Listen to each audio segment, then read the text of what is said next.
வணக்கம் மாணவ மாணவிகளே. தரம் 11 வகுப்பு மாணவர்களுக்கான வரலாறு. இந்த வரலாறு வகுப்பு அலகு ஒன்றில இருந்து குருவினாக்கள், சிறு குறிப்புகள், பட விளக்கங்களோட தான் இந்த வகுப்பை நான் கொண்டு செல்றேன். அந்த வகையில இந்த அலகு ஒன்று கைத்தொழில் புரட்சியில நான் ஏற்கனவே 20 வினாக்கள் பகுதி ஒன்றில குரு வினா விடை என்ற ரீதியில போட்டிருந்தேன். இன்றைக்கு அதனுடைய ஒரு தொடர்ச்சியாகத்தான் மேலதிகமாக இன்னும் ஒரு 20 வினாக்களை நான் இந்த அலகில கைத்தொழில் புரட்சியில தொடர்ந்து குரு வினா விடை என்றதுல இன்றைக்கு மேலதிகமாக 20 வினாக்கள் சேர்த்திருக்கின்றேன். நீங்கள் இந்த சேனலுக்கு புதிதென்று சொன்னால் லைக் பண்ணி ஷேர் பண்ணி மறக்காம சப்ஸ்கிரைப் பண்ணுங்க. வாங்க இன்றைய வீடியோவுக்குள்ள போவோம். இதுல சென்ற வகுப்பினுடைய தொடர்ச்சி 21வது வினா, நிலக்கரி அகழ்வின் போது பாதுகாப்பு முன்னெச்சரிக்கையாக இருக்க வேண்டிய விடயங்கள். அதாவது நிலக்கரி மேற்பரப்பில இருந்து எடுக்கிறீல, நிலக்கரி சுரங்கத்தில இருந்துதான் நிலக்கரி அகழ்ந்து எடுக்கப்படுகின்றது. அப்ப அவ்வாறு அகழ்ந்து எடுக்கிற போது நாங்கள் அந்த பாதுகாப்பு முன்னெச்சரிக்கையாக இருக்க வேண்டிய விடயங்கள்ல முதலாவது, அகழ்வின் போது ஒன்று சேரும் நீரை வெளியே அகற்றுதல். அதாவது நிலக்கரியை நாங்கள் சுரங்கத்தில இருந்து அகழ்ந்தெடுக்கிற போது சேருகிற நீரை வெளியே சுரங்கத்தில இருந்து வெளியே அகற்றி கொள்வது. இரண்டாவது, பூமியை ஆழமாக அகழும் போது அடியில் வெப்பம் அதிகரிப்பதால் சுரங்கத்தினுள் செயற்கையாக குளிரூட்டப்பட்ட வாயுவினை வழங்குதல். அப்ப நாங்கள் நிலத்துக்கு கீழே நிலத்தை அகழ்ந்து எடுக்கிற போது அங்க வெப்பம் மிக சூடாக இருக்கும். அப்ப அதனால அந்த செயற்கையாக நாங்கள் இயற்கையாக வழங்கப்படுற அந்த காற்றுக்கு பதிலாக சுரங்கத்துக்குள்ள செயற்கையாக குளிரூட்டப்பட்ட வாயுவை வழங்குவது. அப்ப இந்த ரெண்டும் மிக முக்கியமாக கவனிக்க வேண்டிய விடயங்கள். அடுத்த 22, நீரை வெளியேற்றும் இயந்திரத்தை கண்டுபிடித்தவர் யார்? நியூ கொமன், அதாவது கிறிஸ்துவுக்கு பின் 1736ஆம் ஆண்டு கண்டுபிடிக்கப்பட்டது இந்த நீரை வெளியேற்றும் இயந்திரம். 23, நீராவி இயந்திரத்தை கண்டுபிடித்தவர் ஜேம்ஸ் வாட் என்பவர் தான் நீராவி இயந்திரத்தை கண்டுபிடித்தவர். 24, பாதுகாப்பு விளக்கை கண்டுபிடித்தவர், அதாவது ஹெம்ரி டேவி. அதுல கீழே வார்டுன்னு மேல திருத்தி இருக்கிறான், ஹம்ரி டேவி. கிறிஸ்துவுக்கு பின் 1812ஆம் ஆண்டு இந்த பாதுகாப்பு விளக்கு கண்டுபிடிக்கப்பட்டது. அப்ப ஏன் இந்த பாதுகாப்பு விளக்கு கண்டுபிடிக்கப்பட்டான்னு சொன்னா, நிலக்கரியை சுரங்கத்தில இருந்து அகழ்ந்தெடுக்கிற போது அங்க நிலத்துக்குள்ள சரி சுரங்கத்துக்குள்ள ஒரே இருளா இருக்கும். அப்ப அந்த இருளை நீக்குவதற்காக இங்க பாதுகாப்பு விளக்கண்டோண்ட கண்டுபிடிச்சு அதனூடாக வெளிச்சத்தை ஏற்படுத்தித்தான் இந்த வெளிச்சத்தை ஏற்படுத்துவதுதான் இந்த பாதுகாப்பு விளக்கு. அப்ப அதை கண்டுபிடித்தவர் ஹெம்ரி டேவி என்பவர். 25, மெக்கடம் முறையை அறிமுகம் செய்தவர் யோன் மெக்கடம். அதாவது கிறிஸ்துவுக்கு பின் 1811ஆம் ஆண்டு இந்த மெக்கடம் முறை அறிமுகம் செய்யப்பட்டது யோன் மெக்கடம் என்பவரால். அடுத்தது 26, மெக்கடம் முறை என்பது, இது ஒற்ற கொம்பு, மெக்கடம் முறை என்பது என்றா என்ன என்றதான் கேள்வி. பெரிய கல், மணல் என்பவற்றை இட்டு அழுத்தி பலம் வாய்ந்த உறுதியான அத்திவாரத்தின் மேல் சிறிய கற்களை பரப்பி மீண்டும் அழுத்தி மட்டமாக்கி பெருந்தெருக்களை அமைத்தல். அப்ப எங்களுக்கு தெரியும் இந்த பெருந்தெருவண்டா பிரதான வீதிகள். இப்ப பிரதான வீதியை போடுகிற போது தெரியும் உங்களுக்கு, பெரிய கற்கள், பிறகு அதற்கு மேல மணல் எல்லாம் போட்டு அதற்கு பிறகுதான் ஒரு பலம் வாய்ந்த ஒரு அத்திவாரம் ஒன்று இடப்பட்டு அதுக்கு மேல சிறு கற்கள் மூடப்பட்டு பிறகு அதை மட்டமாக்குறது. அப்ப அவ்வாறுதான் இந்த பிரதான வீதிகள் அமைக்கப்படுகிறது. அப்ப இந்த மெக்கடம் முறை என்பது இவ்வாறுதான் இந்த மெக்கடம் முறை அமைக்கப்படுகின்றது. அடுத்தது அதமாய் உறுதியான இந்த வீதியில் பெரிய வாகனங்கள் கூட எளிதாக விரைவாக பயணம் செய்யலாம். அப்ப ஆகவே இந்த பெருந்தெருக்களை மட்டமாக்கி சரியான முறையில் அந்த வீதி அமைக்கிற போது இப்ப பெரிய கனரக வாகனங்கள் எல்லாம் அங்க அந்த உறுதியான அந்த பெரும் வீதியில அந்த பிரதான வீதியில மிக விரைவாக போக்குவரத்து செய்யக்கூடியதாக இருக்கும். 27, நீராவியால் இயங்கும் புகையிரத எஞ்சினை கண்டுபிடித்தவர் ஜோர்ஜ் ஸ்டீவென்சன். எத்தனையாம் ஆண்டு கண்டுபிடிக்கப்பட்டான்னு சொன்னால் கிறிஸ்துவுக்கு பின் 1814ஆம் ஆண்டு. 28, நீராவி புகைப்படகை கண்டுபிடித்தவர் ராபர்ட் ஹுல்டன் என்பவர். அதாவது கிறிஸ்துவுக்கு பின் 1807ஆம் ஆண்டு இந்த நீராவி புகைப்படகு கண்டுபிடிக்கப்பட்டது. 29, முதலாவது புகை கப்பலை நிர்மாணித்தவர் ஹென்றி பெல். KNIல இது ஹென்றி ஒற்ற கொம்பு. ஹென்றி பெல் கிபி 1811ஆம் ஆண்டு இந்த முதலாவது புகைக்கப்பல் நிர்மாணிக்கப்பட்டது. 30, இங்கிலாந்துண்டா பிரித்தானியான்றதான் கருத்து. பிரித்தானியா இங்கிலாந்தெல்லாம் ஒரே கருத்து தான். இங்கிலாந்தில் பெனி தபாட் சேவை எப்போது ஆரம்பிக்கப்பட்டது? கிறிஸ்துவுக்கு பின் 1840 ஆரம்பிக்கப்பட்டது. இந்த 1840 இன்னும் ஒரு வரலாற்று சம்பவம் இடம்பெற்றது என்னன்னு சொன்னா, அந்த தரிசு நில சட்டம் கண்டுபிடிக்கப்பட்டதும் இந்த பால் நில சட்டம் அல்ல தரிசு நில சட்டம் அதுவும் 1840 அறிமுகம் செய்யப்பட்டது. அவ பெனி தபாட் சேவையும் அதே ஆண்டில் அறிமுகம் செய்யப்பட்டது. 31 தந்தி முறை அறிமுகப்படுத்தப்பட்டது எப்போது யாரால்? அப்ப அது எத்தனையாம் ஆண்டு தந்தி முறை அறிமுகப்படுத்தப்பட்டால் 1844 கிபி. அப்ப அது யாரால் என்று சொன்னால் அமெரிக்கரான சாமுவேல் மோர்ஸ் என்பவரால். 32 தொலைபேசியை கண்டுபிடித்தவர், அது உங்களுக்கு தெரியும், அலெக்சாண்டர் கிரஹாம் பெல். 33 வானொலியை கண்டுபிடித்தவர் மார்க்கோனி, கிபி 1895. 34 புகைபோக்கி கப்பலை கண்டுபிடித்தவர் ஜேம்ஸ் வாட், அதுவும் கிபி 1801 கண்டுபிடிக்கப்பட்டது.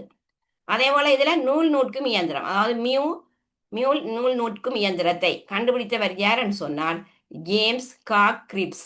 அதுல எழுத்து பிள்ளைன்றதால நான் அதை திருத்தி அதுல போட்டிருக்கிறேன். அதாவது ஜேம்ஸ் காக் கிரிப்ஸ் என்பவரால இந்த நூல் நூற்கும் இயந்திரம் கண்டுபிடிக்கப்பட்டது. அதே போல 36வது வினா, நீரின் மூலம் சக்கரங்களை சுழல வைக்கும் முறையை கண்டுபிடித்தவர் ஜோன் ஆர்க்ரைட். 37 விசைத்தறியை கண்டுபிடித்தவர் எட்மண்ட் ஹார்ட்ரைட்.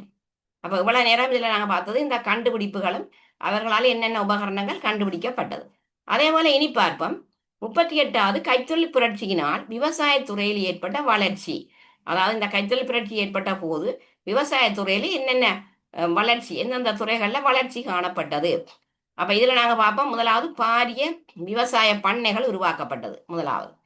அதே போல சுழற்சி முறை, நிலமாற்று முறை பயிற்சிகை, மற்ற விலங்கு வளர்ப்பில புதிய தொழில்நுட்ப முறைகள் பயன்படுத்தப்பட்டமே. இப்ப விலங்கு வளர்ப்பண்டா இந்த கால்நடை வளர்ப்பு, ஆடு மாடு போன்ற விலங்குகள். அப்ப அதுல விலங்கு வளர்ப்பிலெல்லாம் புதிய தொழில்நுட்ப முறைகள் பயன்படுத்தப்பட்டது.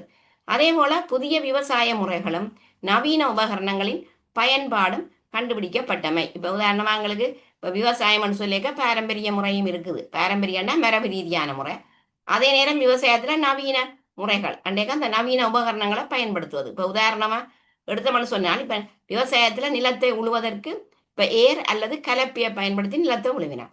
ஆனா இப்ப அந்த ஏர் அல்ல கலப்பைக்கு பதிலாக உழவு இயந்திரத்தை பயன்படுத்தி நிலத்தை உழலாம். அப்ப அதுதான் அந்த நவீன உபகரணம். அத மாதிரி இப்ப நாங்கள் நெல்லை வெட்டுவதற்கு அறுவடை செய்த நெல்லை வெட்டுறான்னு சொன்னால் அதற்கு அரிவாள் சத்தகங்கள்னு சொல்லி நாங்கள் அதால வெட்டி எடுக்கிறோம். ஆனா இப்ப விவசாயத்துல நவீன உபகரணங்களுடைய பயன்பாட்டுல அதுவும் உழவு இயந்திரத்தினுடைய அந்த உழவு இயந்திரம் என்ற முறையில நவீன உபகரணத்தினாலதான் அந்த அறுவடையெல்லாம் இப்ப செய்யப்படுகின்றது. அப்ப ஆகவே அந்த இதுக்கு என்ன காரணம்னா கைத்தொழில் புரட்சியின் புதிய கண்டுபிடிப்புகள். அதே போல பாரிய தொழிற்சாலைகள் காரணமாக அதிகளவான மக்கள் நகர்ப்புறம் நோக்கி இடம்பெயர்ந்தனர். அப்ப கைத்தொழில் புரட்சி ஏற்பட்டதால கையாள பொருட்களை உற்பத்தி செய்வதற்கு பதிலாக பாரிய இயந்திரங்களை பயன்படுத்தி தொழிற்சாலைகள்ல பொருட்கள் உற்பத்தி செய்யப்படைக்க மக்கள் எங்க போயினமண்டா கிராமப்புறத்தில் இருந்த மக்கள் எல்லாம் நகர்ப்புறம் நோக்கி இடம்பெயர்ந்தனர். அப்ப இதற்கெல்லாம் காரணம் இந்த கைத்தொழில் புரட்சி தான். அதே போல விவசாய நிலங்கள் கைவிடப்பட்டன. அதே போல கைவிடப்பட்ட நிலங்கள் கொள்வனவு செய்யப்பட்டு பாரிய விவசாய பண்ணைகள் உருவாக்கப்பட்டன. அப்ப நிலங்கள் கைவிடப்பட்டாலும் அங்க அதை கொள்வனவு செய்து பிறகு பெரிய பெரிய பண்ணைகள் உருவாக்கப்பட்டது. அப்ப அதுக்கு பேர் இது நில அடைப்பு இயக்கம் என்று சொல்லப்பட்டது. அது மாதிரி நிலமாற்று முறை என்றா என்னண்டா நோய் பரம்பலை குறைத்தது, வினைத்திறனை அதிகரித்தது, ரோட்டல் அதாவது ஏர் பூட்டப்பட்ட குதிரைகள் மூலம் வரிசையாக பயிரிடப்படும் முறையை அறிமுகப்படுத்தினர். அப்ப இது இந்த நிலமாற்று முறையில இந்த முறைகள் கையாளப்பட்டிருக்கு. அப்ப இதால என்ன நன்மைன்னு சொன்னால் விதைப்பதற்கு தேவையான விதையின் அளவை குறைத்து கொள்ளவும் அதிக விளைச்சலை பெற்றுக்கொள்ளவும் முடிந்தது.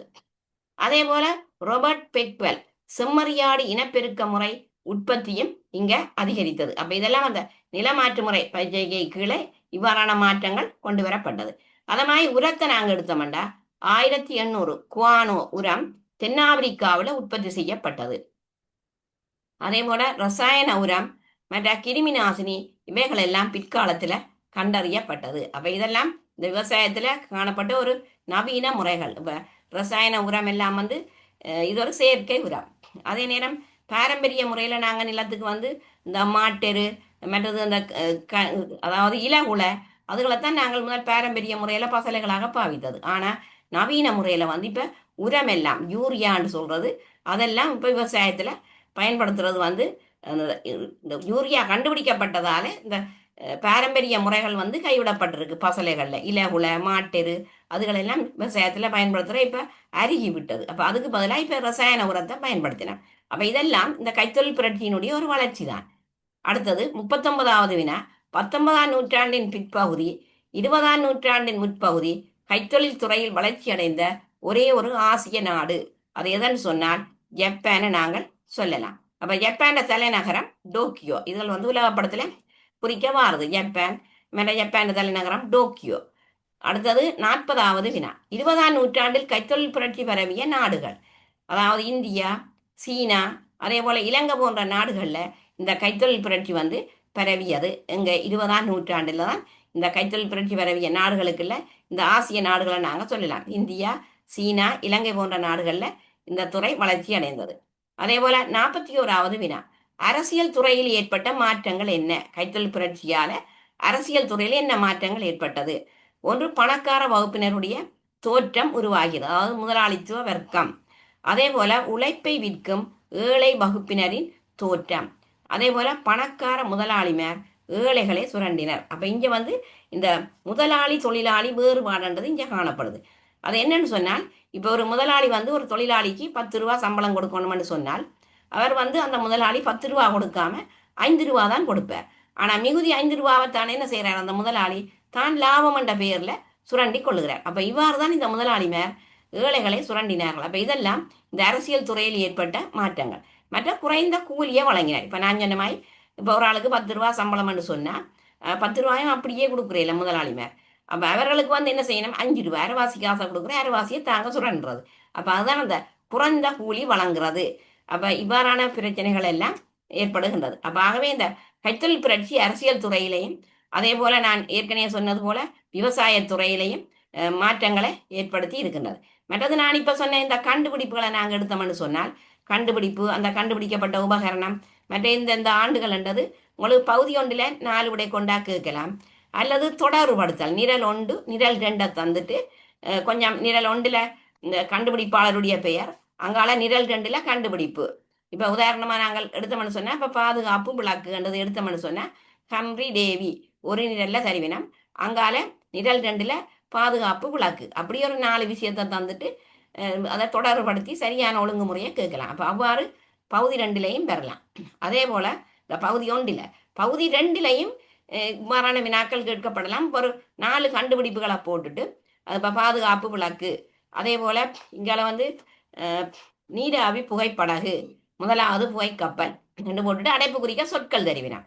இதை யார் யார் கண்டுபிடித்தான்னு நீங்கள் அதிலேருந்து தெரிவு செய்து முடிய எழுதுவது. அப்போ இவ்வாறு பகுதி 2லையும் பெறலாம். அப்போ ஆனபடியால் இப்போ கைத்தொழில் புரட்சியில் வந்து கடந்த வருடம் இந்த வருடம் எல்லாம் வினாக்கள் வராதபடியால் இப்போ 2026 நடக்க போகிற பரீட்சையில் இந்த கைத்தொழில் புரட்சியில் வினாக்கள் கட்டாயம் பெறலாம். அப்போ ஆனபடியால் இது ஒரு எதிர்பார்க்க அழகாக கூட அமையக்கூடிய ஒரு அழகு தான் இந்த கைத்தொழில் புரட்சி. அதால் உங்களுக்கு மிக நுணுக்கமான முறையில் நான் இந்த வினாவிடைகளை போட்டிருக்கிறேன். அதோட நான் இனி இதில் வந்து இது தொடர்பான படங்கள் அதற்குரிய விளக்கங்களும் போடப்படும். இந்த வீடியோ உங்களுக்கு பிடித்திருந்தால் லைக் பண்ணி ஷேர் பண்ணி மறக்காம சப்ஸ்கிரைப் பண்ணுங்க. நன்றி.